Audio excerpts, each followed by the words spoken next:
Hey, it's Scott from FamilyWheels.ca with another car review for your growing family, and we're going back to back with the Hyundais. Last week we had the Elantra GT N-Line. That's the hatchback with the 201 horsepower motor. This week though, it's something a little bit more subdued. This is the regular Elantra. As you can see, it's a four-door sedan, has a less powerful engine, and I think a lot of people would say just less sexy and maybe less appealing.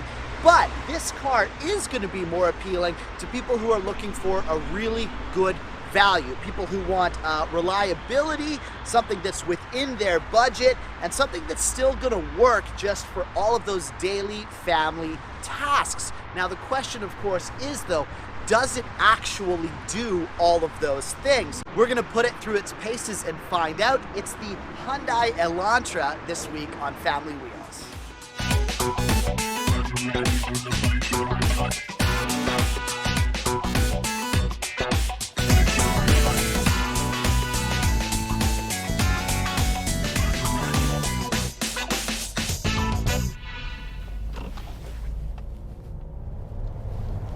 So the Elantra has been around for almost 30 years and has become a staple of Hyundai's line. And as we discussed earlier, it's grown to include several models and sub-models, including that aforementioned GT and N-Line. The idea, of course, is to capitalize on the car's reputation for affordability and reliability while still broadening the customer base and giving people more options. You want classic Elantra benefits with the versatility of a hatchback? You got it. You also want it to go fast? Yes, they can do that too, but maybe those things aren't important to you, and a car for your life is a tool that serves a purpose. And you know what? That's actually totally okay.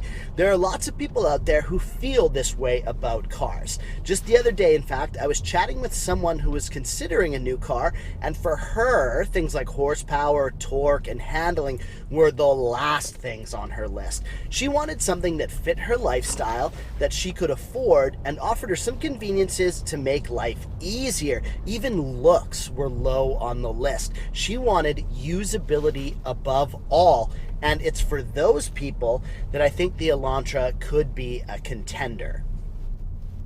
This model that we're in today is the Elantra Ultimate, which means that it's the top of the line model that brings you the most bells and whistles. But there are 4 different trims you can get, starting with the base model Essential, then you get the Preferred, then the Luxury, and then this guy that we're in here, the Ultimate. All the trims come with the same 2-liter, 4-cylinder, 6-speed automatic or 6-speed manual transmission, and they're all front-wheel drive.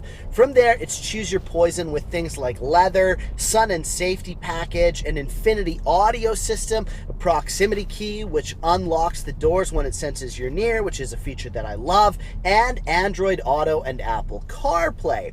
The Elantra also gets a host of safety features, which is important no matter what or how you prefer to drive. Stuff like lane keeping assist, blind spot monitoring, autonomous emergency braking, and adaptive cruise control, which I tried out in heavy traffic and found it to work well. I actually had some friends in the car who've never experienced adaptive cruise, and it was actually a bit of a shock to them, but suffice to say that we're well on the way to cars almost driving themselves, and it's actually pretty mind-blowing when you're in the car and it navigates stop-and-go traffic on its own. A cool feature in my mind for sure, and we have it here in the Elantra. Mileage-wise, Hyundai say to expect around 7.4 liters for 100 kilometers combined, and in our real-world test, we averaged just above that, 8 liters for 100 kilometers, which works out to 29 US miles per gallon, which is pretty great, and the base model starts at just over 17 grand, with this guy that we're in with all the bells and whistles coming in at just over 27 grand. Inside the Elantra, things are as you'd expect. They're clean and simple while providing you with features to make the journey easier and more enjoyable. Through the center console, we get a decent amount of storage, including this compartment up front that has a USB port and a wireless cell phone charger, which I'll say again is an awesome feature. Once you've used it, you'll never go back. 2 cup holders here that work well, could be a little bit bigger for things like water bottles or wide-bottomed sippy cups, but these are decent enough, and then more storage under the armrest, including a second USB port. Would love this space to be a bit bigger, but it's certainly not terrible. Seating wise, the driver's seat is fine, nothing fancy. It's 8-way adjustable and moderately comfy, but nothing to write home about. Passenger seat is manually powered. In the back, same thing, it's a bit basic and no USB ports at all, which is a bit of a disappointment to me. It strikes me as something easy to do, and everyone has a phone these days, so why not give them a place to plug it in and charge it? Whether you have kids or adults back there, just having ports makes sense, especially in a top-of-the-line model. Okay, rant over there. The seats are spacious enough back here. A regular-sized adult should be fine on medium-length trips, but I wouldn't push it much further than that. There's more legroom here than in the GT hatchback model, but not by much. It's still a compact sedan after all. Rear-facing car seat test, same thing, not huge but acceptable for the size of the car. We measured 26.5 inches from the back of the front passenger seat to the glove box. The trunk is pretty good sized as well, 408 liters, which is enough to tackle our standardized trunk test, but it's getting a bit tight with the stroller, soccer ball, 2 bags of groceries, diaper bag, and a backpack all in there, though you can fold the rear seats down to put something bigger in. But like the Elantra GT from last week, the seats fold flat but not at the same level as the trunk, which bugs me since it makes it hard to slide in larger, heavier items. I hate this little hump here. Infotainment system is a highlight of the car, like other Hyundais that I've reviewed. Straightforward and easy to navigate and use, and yeah, it just works. The touchscreen is really well laid out, easy to understand, and easy to get what you want. Bluetooth connectivity was perfect every time, and of course Apple CarPlay and Android Auto, which I think you just have to have. Like I've said before, Hyundai have a no frills and gimmicks, well-working infotainment system that's excellent in its simplicity. Tactile buttons where you need them, and the touch works without delay when you have to use it. Climate controls are great too, well laid out, and tactile buttons, great and straightforward, and the dash and steering wheel controls are clean and simple and work following the theme here.